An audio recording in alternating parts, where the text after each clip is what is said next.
guys, it's Mandy from Mandyleeplays, and in this video, I'm going to do a work to buy for Pokémon Legends Arceus. So Pokémon Legends Arceus was one of the games that they announced last year with the Diamond and Pearl remake, but this one took everybody off guard because it is an open world experience, and Game Freak is not really known for the open world experience games, and it got dubbed the Breath of the Wild of Pokemon, which I hate when people say that, but it's kind of true. And among that was a lot of concerns because it's, again, Game Freak. I was worried mostly because I really didn't like Sword and Shield. I like Brilliant Diamond and Shining Pearl, but it wasn't really anything revolutionary, so I really wanted this game to be good. Now, is it good? I'll let you know. Let's get into the story.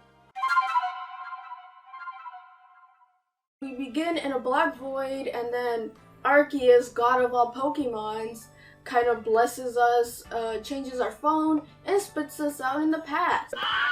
So that was a really different intro from the usual professor doing the professor thing. And it did something that I wasn't expecting, because for the longest time, I thought the character was in that time period. Not that they were from the future and got spit out by Arceus into that period. So that was pretty cool, and it really took me off guard the way they kind of set that up. So we wake up on the shores of the Hisuian region, and we're woken up by our three starters, which is very nice. They're really cute. So our three starters are Cyndaquil, Rowlet, and Oshawott, I believe? Yes, they are. But they're not alone. We meet the Professor Lavington, and he's like, oh wow, you fell from the sky. And we're like, yeah, I know, it kind of hurt. So the professor is talking, and I think he's talking way too much because the starter Pokemon just all scatter. Oh, shoot. It's like, we don't want to be part of this boring part. And it's your job to catch all three of them, because in this kind of time period, Pokemon battles and catching are not the norm. So when we caught three, like at the same time, it kind of blew his mind. So we're taken to Jubilite Village, where everybody is just mad sus about you, and they're really rude at first. Like really, really rude. These people legit might shake me in the back or something. So they give you a test that you have to take, so you could become part of the Survey Corps, which is basically the people who go outside and interact with Pokemon because everyone else is scared. And then Professor Lavington tasks you with completing the Pokédex, and off you go.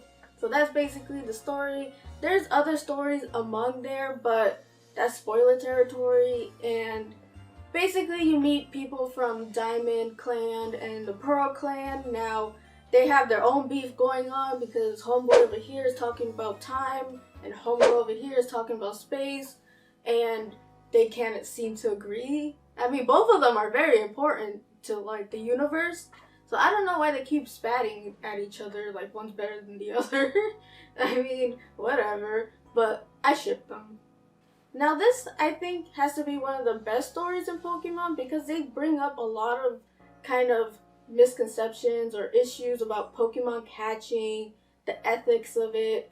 Like, I literally thought that Pokemon, when you throw a Pokeball, they shrink down because of the Pokeball. I found out that Pokemon come with the ability of turning very small, which blew my mind because, again, I thought it was the Pokeball doing all that stuff. But no, Pokemon have the innate feature in their, like, biology, which is very, very weird. Like, I didn't know that. So it seems like Pokemon are viewed really differently in this time period. They're more like something to be feared, something to be worshipped, and something to be curious about. So, narrative is not the strongest of things in a Pokemon game. What is strong is the gameplay, and that's what we're going to talk about next. So Pokemon Legends Arceus added a lot of new things to the game and the gameplay, where it kind of warranted a new tutorial. Kind of. Still a big, long tutorial. For good reason. Everything is like different from what you've seen. Now this is an open world game. Well, kind of open world-ish. And like I said, your main goal is to complete the Pokédex, but not only that, It's to help the Diamond and Pearl clans as you grow. So no more are the encounters random. So the Pokemon are all roaming, you can see them, and there are a few surprises like shaking trees or rocks rocking or something.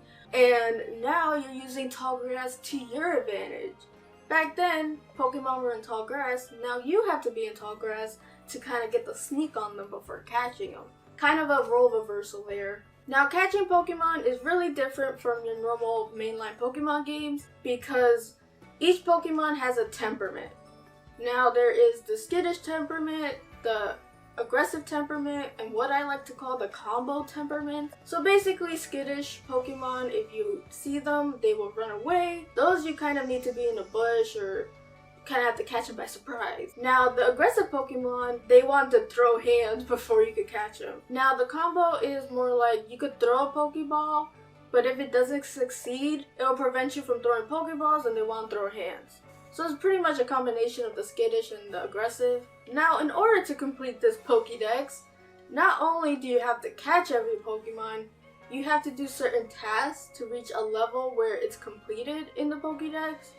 Now, I don't know how I feel about this, because in some points it's very addictive to just have that thing checked off for you, but in another way, it could kind of get sort of redundant. Now, these tasks could go from watching a certain move from that Pokemon, or catching the heaviest of the Pokemon types. And also, as you complete the Pokédex, you get a certain amount of points, which correlates to stars.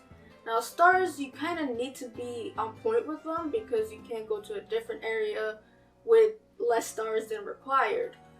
So, you have to go back to the fields and do the sneaky in the bushes because you need them points. Another thing that's important is crafting. So early on, you learn the skill of crafting and you could craft Pokeballs, potions, and a lot of different kind of items. So crafting is a big mechanic in this game.